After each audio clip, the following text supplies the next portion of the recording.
If he's exercising that power that Trump says he's doing, says that I's doing, and then what Elon says he's doing, then he is basically the chief operating officer of the United States, and he basically can countermand.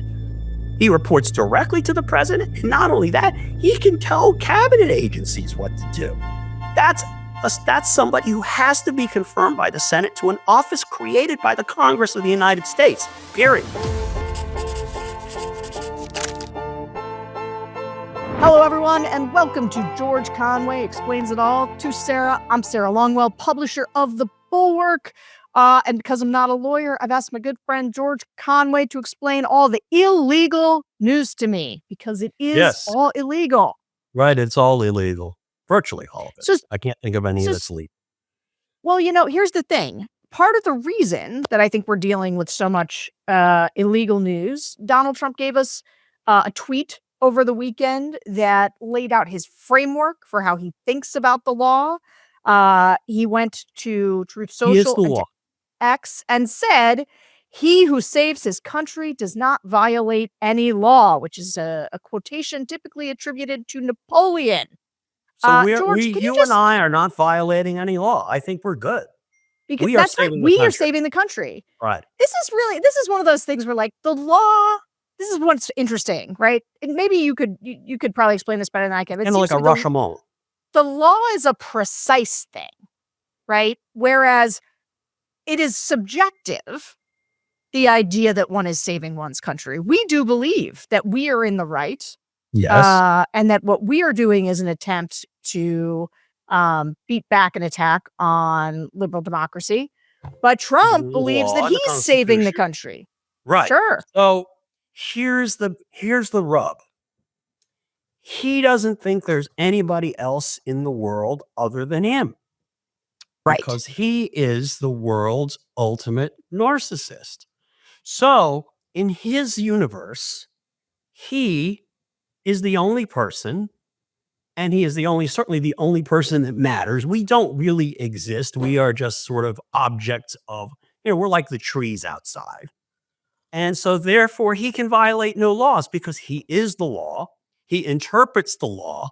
And not only that, according to Napoleon, apparently that is allegedly a quote from Napoleon, translated from the French, which obviously he does not speak.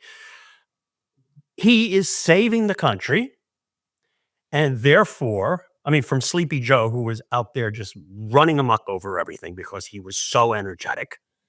And he is saving the country. Therefore, he can violate no laws, which is convenient because he is the one who gets to decide whether he's violating any laws. So he's already decided it. We don't need a legal system. We don't need a constitution. It's done.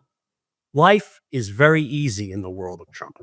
So I understand why Does that all make sense? Of course it does. And Donald Trump tweeting this or putting this out there, that makes total sense that this guy would do that. That's who he is. It's not shocking to us that this is his view of the law. However, what I wanted to ask you about, and because this is something that I think our listeners, it might be tough to appreciate. There's Trump, and then there is the whole world that you and I grew up in from people who called themselves constitutional conservatives. Oh, wow. Yeah. I remember them. Right?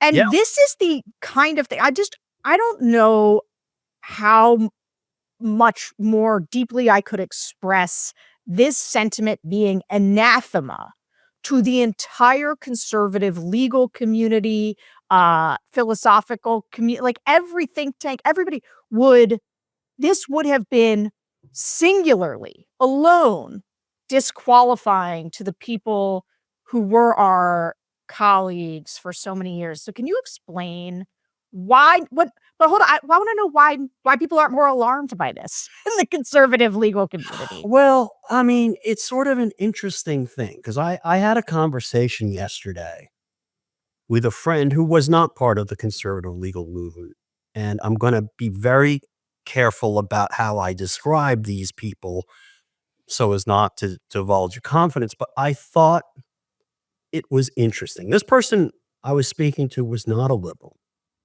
okay, but is not a conservative, but is a very sensible liberal.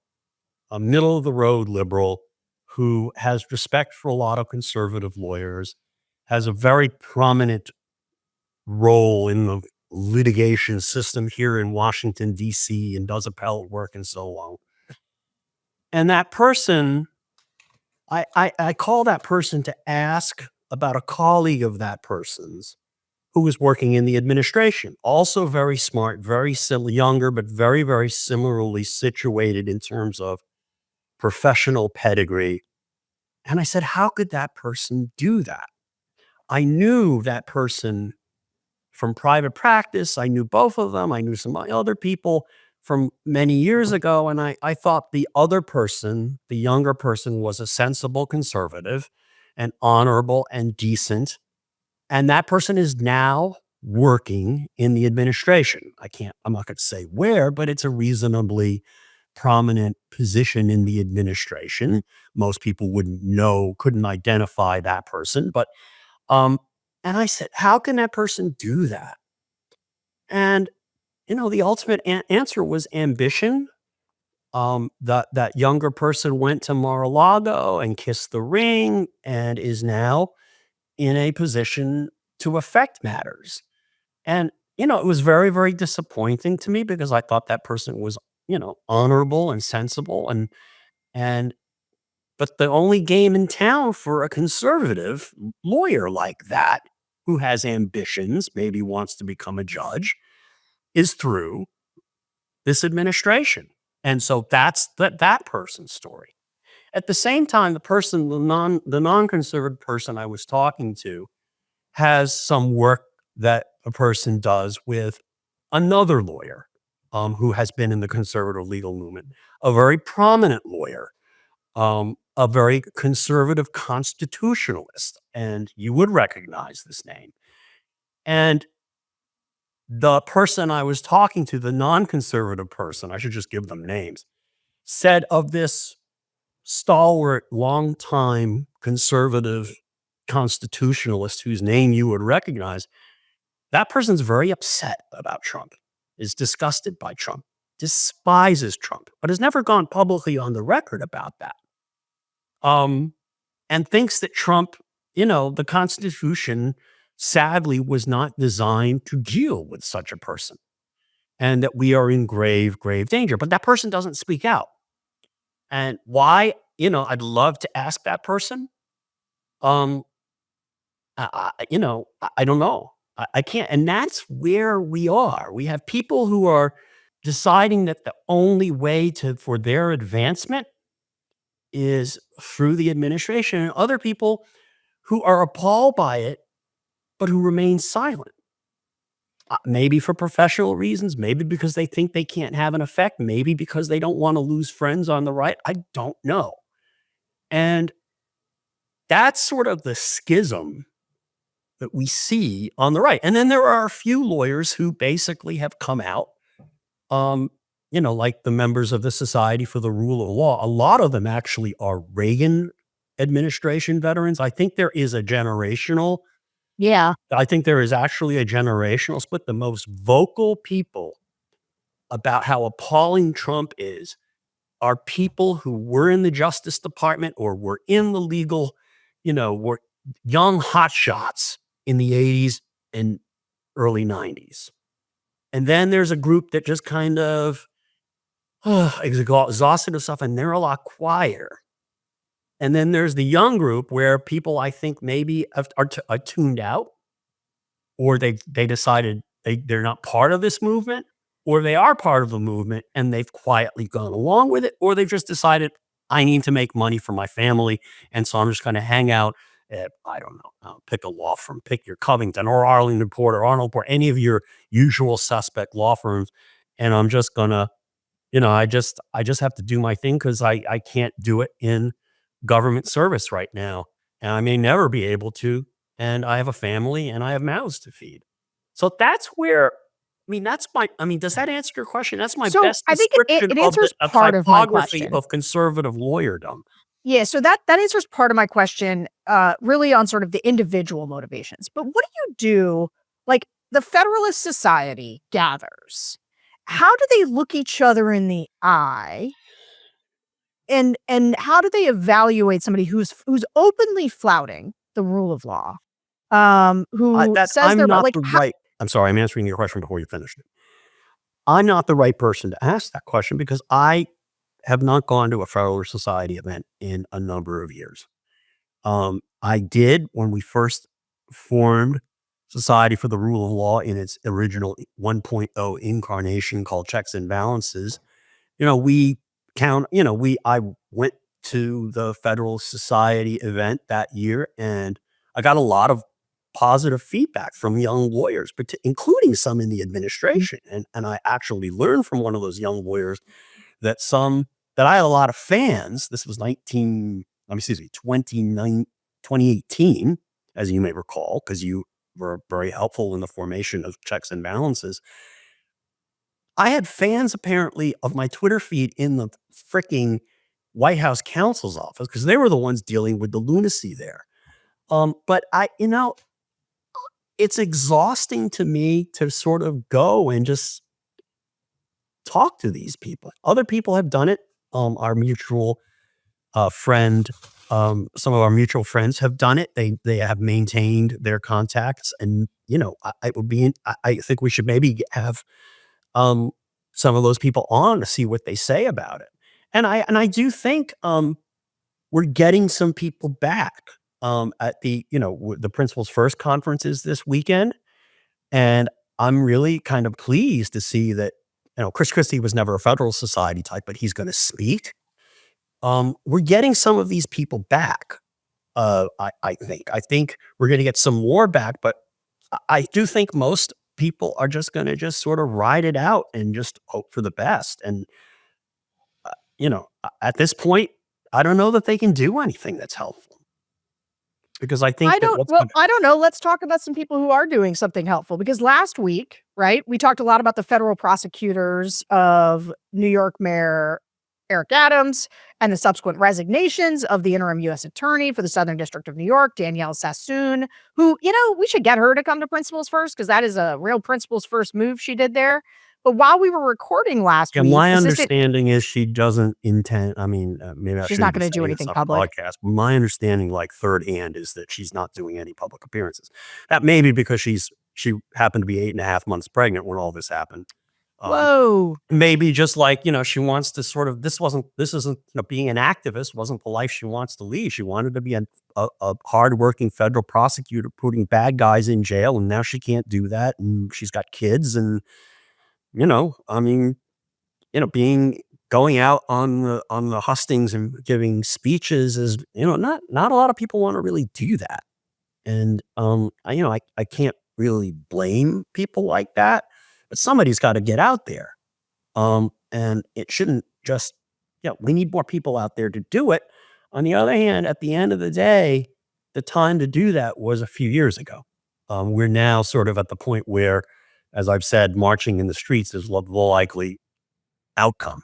All right. But before we get to marching in the streets, like I was saying, last week while we were recording, it dropped. And we talked about it slightly when it was breaking, but Assistant U.S. Attorney Hagen Scotton, who's in charge of the prosecution, resigned. And I read a short excerpt of his resignation letter. But I feel like this deserves a little bit more airtime. And it's worth noting that Hagen Scotton clerked for Kavanaugh, and he was on the D.C. Circuit. And then, or when he was on the D.C. Circuit, so he clerked for Kavanaugh then. And then he also clerked for Chief Justice Roberts. So, we are not talking about some random squish, but I just want to read the full thing of what he wrote.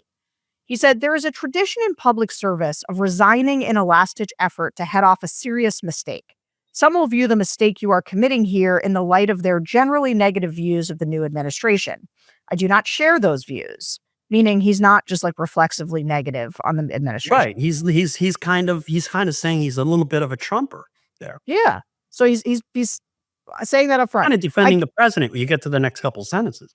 I can even understand how a chief executive whose background is in business and politics might see the contemplated dismissal with leverage as a good, if distasteful, deal. But any assistant U.S. attorney would know that our laws and traditions do not allow using the prosecutorial power to influence other citizens, much less elected officials, in this way. If no lawyer within earshot of the president is willing... Yeah, Go ahead. wait, You I'll read the just rest. Read that. The next sentence is important. I'm sorry. if no lawyer within earshot of the president is willing to give him that advice, then I expect you will eventually find someone who is enough of a fool or enough of a coward to file your motion, but it was never going to be me. That's a remarkable series of 4 sentences. Um, he interweaves, this defense that, look, I am not anti-Trump. I think Trump probably doesn't know any better because people are giving him bad advice. Now, I disagree with that because I think Trump, my position. My position is obviously not this man's position. My position is Trump is a sociopath. He's a criminal. He seeks the advice he wants to seek. He doesn't find any of this distasteful because he has no moral judgment. But this fellow is, at least for purposes of this letter, and probably to some extent in his own mind, maybe completely in his own mind, excuses the president the way a lot of people do, which is, well, he's just getting bad advice.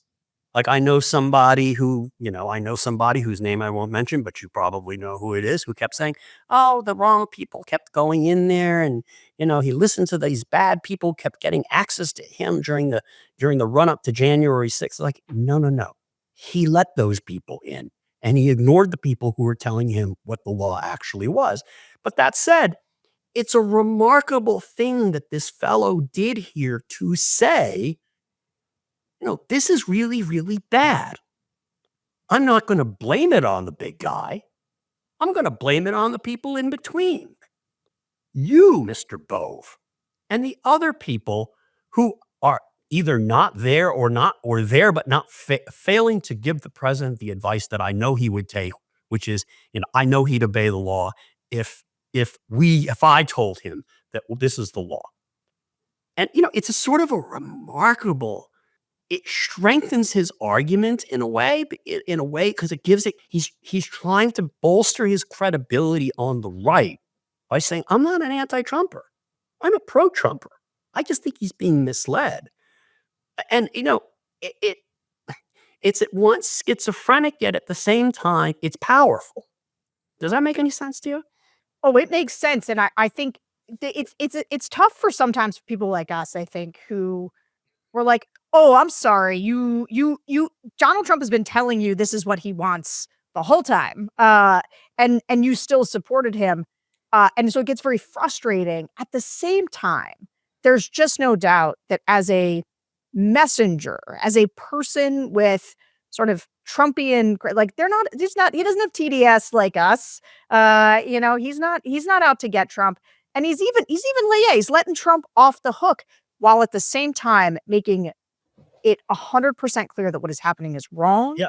is against the law, is not what his job is. And so his resignation is No, I want to buy this guy. I as want to buy this potent guy as we've a ever drink. seen. I want to buy this guy a bottle of whiskey for what he did here. Okay, and I'll basically put aside our disagreement on Trump being a sociopath and a criminal for this, because for what he did here was just absolutely magnificent. And Well, and I just and all the more brave almost. it is because basically Because he's standing up to his own side, a correct. side that he believes he's on. Correct. It's particularly brave because he's like that person I talked about but didn't name earlier, who sought advancement because that person's only means of advancement to a judgeship or whatever was to kiss the ring at Mar-a-Lago. But this guy probably was on that same track, but he chose the path of honor in the end. And I cannot, it brings tears to my eyes, but what really brings tears to my eyes is there have not been enough of those people during the last 6 or 7 years. Yeah. Because there were plenty of occasions, not quite as dramatic as this, where people could have done it, could have quit in protest. And, the best example I always thought was Rod Rosenstein. He Yeah. had plenty of occasions to basically say, this is wrong. What you're writing here, Bill Barr, this letter purporting to summarize Special Counsel Mueller's report, is mendacious. And he could have, at that point, resigned and said, I disagree, and made a noisy withdrawal. And there are other moments where he could have stood up to the president, but instead, at one point, he came crying to the White House in tears, saying, please don't fire me. Please don't. Literally, remember that? Vaguely, now that you're saying it. What? You remember? Only now that you're saying it. I'd forgotten about all this. He was in tears, and he came to the White House, and he was begging to keep his job. And this is a guy who very early on in the administration, according to multiple witnesses, said this guy's freaking crazy. Somebody's got to invoke the 25th Amendment. He concluded that. I remember defending Rosenstein. I remember running ads defending Rosenstein in the early days. I had always thought, and I met the guy too, during all of this, because he's got he spends his summers in South Jersey near where my ex-wife's shore house was. And one time he came over in his detail with his wife, and I was like really admiring of him because I thought he was the one guy who was going to stand up. And in the end, he was a coward, and we haven't heard anything from him since.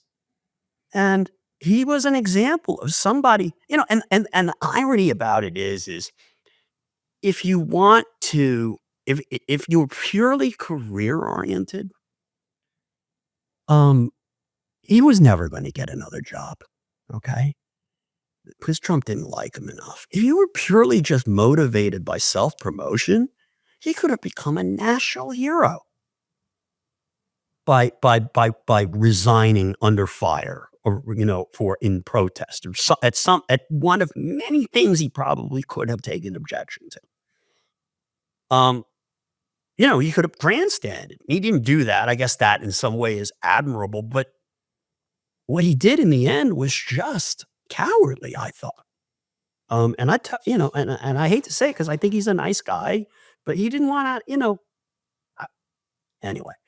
I can't. He would not. I don't know that he would have done what these people did. Maybe he would have. Maybe under these unusual circumstances, he would have done what these assistant U.S. attorneys did. I don't know. I don't know. His circumstances were pretty unusual, and he could have done something. This show is sponsored by True Classic. True Classic has premium clothes at an affordable price with best-selling t-shirts, hoodies, jeans, and more. And they come in 3, 6, and 9 packs. The more you bundle, the more you save. True Classic shirts are designed to accentuate the important areas like your arms and chest while giving your midsection some breathing room. Who doesn't need that? Their shirts are designed for your best features with a perfect fit, snug in the arms and chest with just the right amount of room in the midsection. And make sure to stock up on their winter must-haves, long sleeve Henleys, fleece hoodies, jeans, button-ups, joggers, and more. They have a 100% perfect fit guarantee with easy return. Henleys are like my favorite type of shirt. George, do you love your True Classic? Absolutely. Tell me, does it make your arms look good? Yeah, it makes my arms look good. It makes me feel good. It's great. I'm glad. Level up your date night or everyday style with clothes that actually fit right. Just go to my exclusive link at thetrueclassic.com/askgeorge to save. That's trueclassic.com/askgeorge. Shop now and elevate your wardrobe today. I do want to actually, just in remarking on these people again, remember as we were talking about this, there was this thing where we heard Emil Bove, right, who was the lawyer, or Bove, I don't really know how you pronounce Bove, his it's name. Bove. But he dragged all of the... I like to call him Thugay. Okay. Thugay. Thuggy. Oh, sorry. No. It's so when we heard that this guy's dragging all these people at DOJ into an office and being like, go and file this motion or we're going to fire you. Fire each and every one of you. Yeah. So nobody did. You know what he did. did yesterday?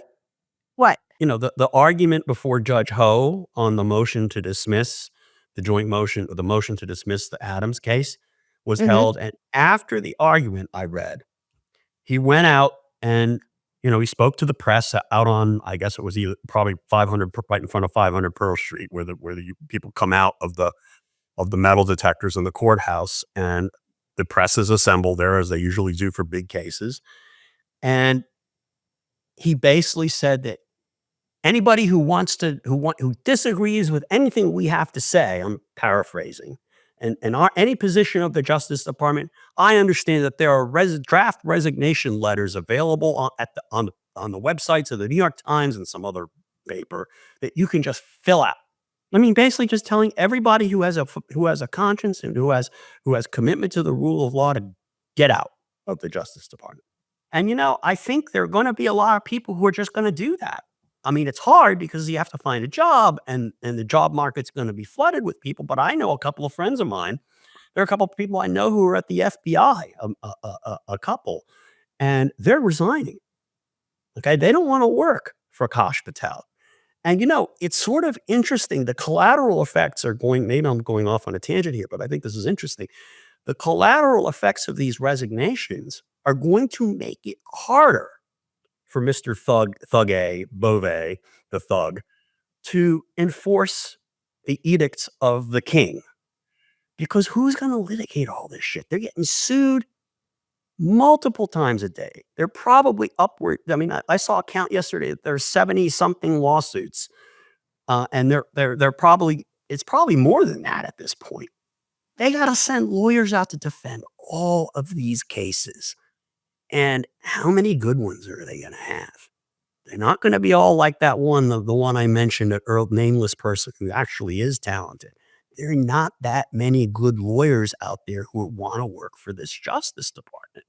Right. And, they're going to have a problem, which is one reason why I think at the end of the day, they're just not going to bother. They're going to lose a bunch of these cases. They're just going to ignore the results. So just putting a button on the Beauvais thing, he ultimately couldn't find somebody to deliver to drop the prosecution. He had to go in and do it himself, which I just think is a nice little end to that particular story. Yeah, I mean, there was one guy who volunteered to sign the paper, but I think they couldn't, I mean, how are you going to send that guy there? He clearly doesn't believe it. And the judge is going to say, what's your position? Well, he's going to say, he probably would have said, well, I'm told to say this. Well, and you would have been apparent that he wasn't buying into it. So Beauvais went down himself, I guess, to his credit in some sense, to take, I mean, you're going to be not to his credit. It's the no. If you're going to be dishonorable, you might as well be. There's no one else to do it. Everyone else is. Yeah. No. So yeah. Perversely, too. So. I think a lot of people feel very, right now, like downtrodden and like nobody's doing anything and nobody's standing up. I think people should at least take a little bit of courage, a little bit of, I think it should pick people up that Beauvais had to go in and do it himself because people resigned and nobody was willing to do it. Like, we're starting to see I agree with the beginnings of some spine. And I think we're going to see more over time. I wish we had seen more earlier. I wish we had seen more over the past several years. But I do think he's pushing people to this administration is pushing people to the breaking point. The problem is, they are ensconced, and it's going to be a pitched battle in some way. It's going to be, whether it takes the form of civil disobedience, litigation, protests, it's going to be a pitched battle. And, we don't know. We're dealing with a government that we cannot assume won't engage in essentially criminal conduct, whether it be through the use of force or just simply, doing dishonest things that would ordinarily put people in jail themselves, put public officials in jail. Speaking of dishonest things that could put people in jail, let's talk about Elon Musk and DOGE. Yeah. DOGE. There's been a lot of back and forth about whether Elon is actually the head of DOGE or not. This has been like an interesting side conversation that has more relevance than people might think. So on Monday, the White House filed a declaration in one of the cases against DOGE, asserting that Elon is senior advisor to the president, comparing Elon to Anita Dunn, President Biden's advisor at the White House. In the court filing, the White House said, in his role as senior advisor to the president, Mr. Musk has no greater authority than any other senior White House advisor. Mr. Musk is an employee of the White House. He is not an employee of the U.S. DOGE service. Okay, that's interesting, because then Trump gave a speech yesterday and said, I signed an order creating the Department of Efficiency and put a man named Elon Musk in charge. Can you just explain why it matters whether Elon is the head of DOGE or just a White House advisor? Well, I'll set aside the fact that somebody's lying here. Yeah, And right. we'll go back. Somebody not telling the truth here. Right. But to go back to this goes back to a discussion we had last week. If he is the head of DOGE, well, DOGE, what is DOGE doing? DOGE is basically, he and DOGE are basically bossing around the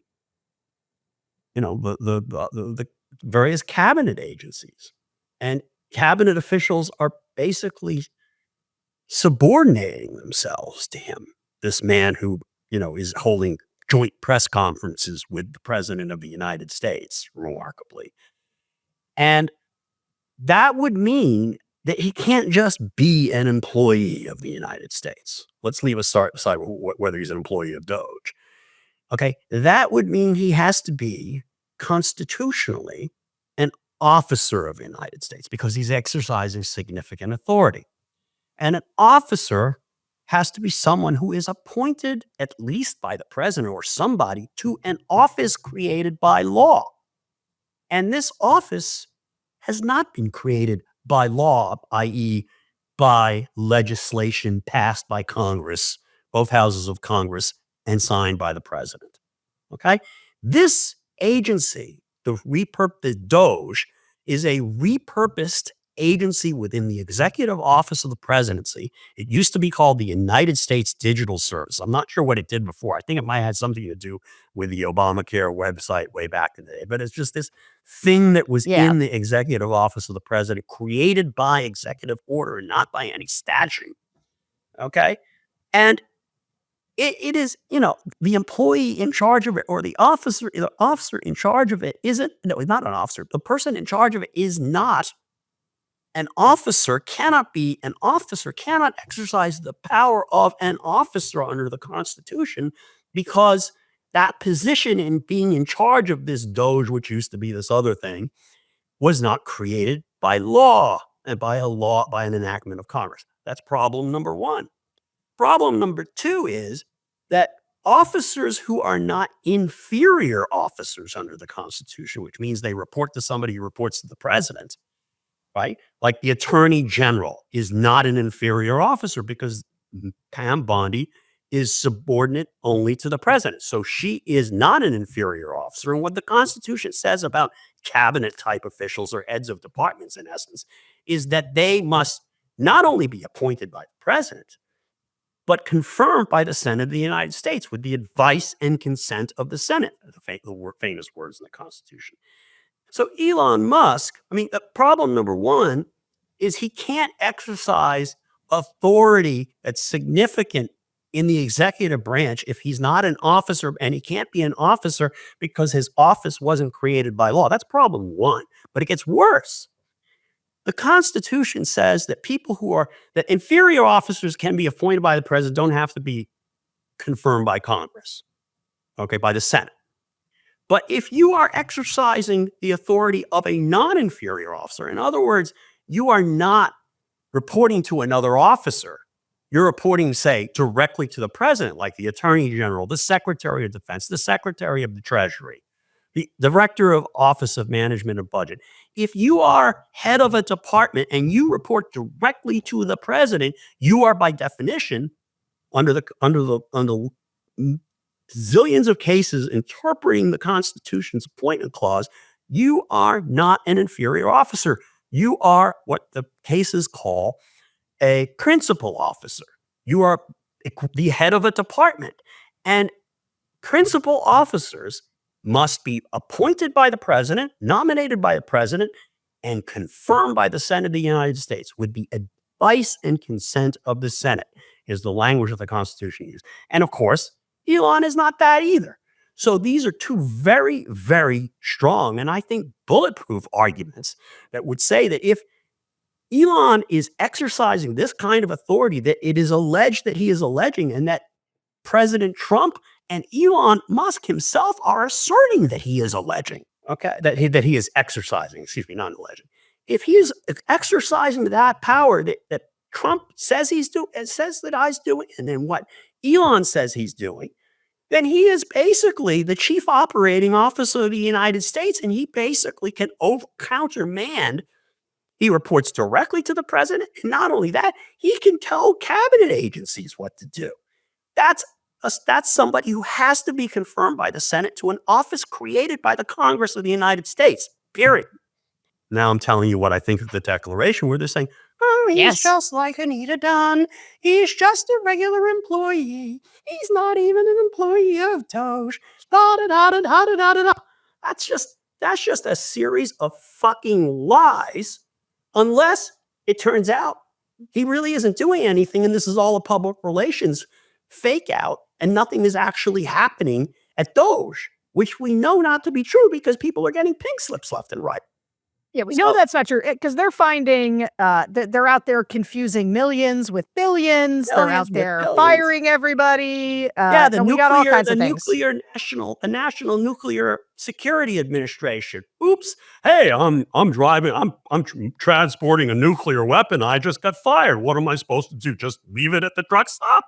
I mean, I don't know exactly what they do. If it weren't so scary, this story would be funny. I were trying to look for things to cut, and I come across this office that says National Nuclear Security Agency. I probably would stop and say, hey, what do these guys do? Is it important?